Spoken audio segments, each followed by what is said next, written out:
Hoc queso lege.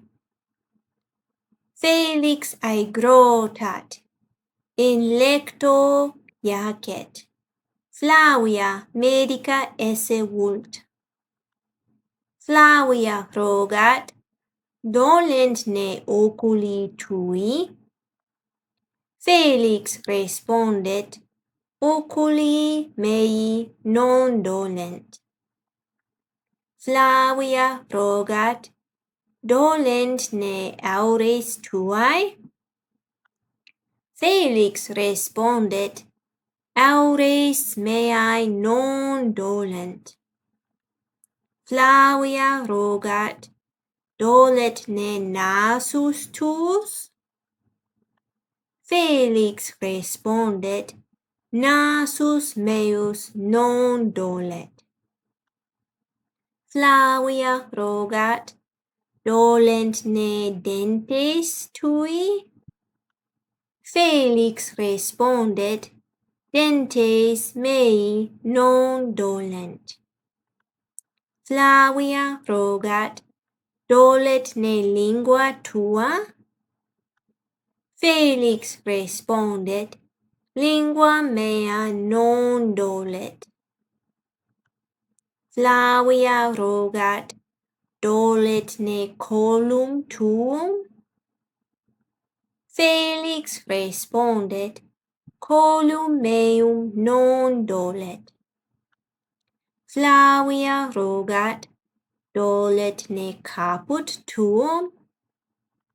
Felix respondet, caput meum non dolet. Flavia rogat, dolent ne umeri tui? Felix respondet, umeri mei non dolent. Flavia rogat, dolent ne brachia tua?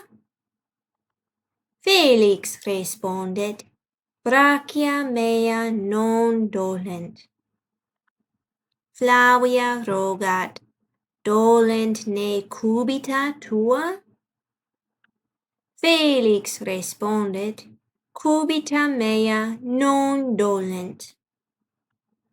Flavia rogat, dolent ne manus tuae? Felix respondet, manus meae non dolent. Flavia rogat, dolent ne digiti tui? Felix respondet, digiti mei non dolent. Flavia rogat, dolent ne ungues tui? Felix respondet, ungues mei non dolent. Flavia rogat, dolet ne pectus tuum?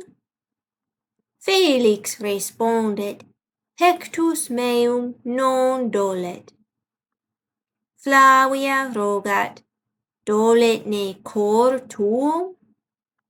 Felix respondet, cor meum non dolet. Flavia rogat, dolet ne venter tuus? Felix respondet, venter meus non dolet. Flavia rogat, dolent ne crura tua? Felix respondet, crura mea non dolent. Flavia rogat, dolent ne genua tua? Felix respondet, genua mea non dolent. Flavia rogat, dolent ne pedes tui?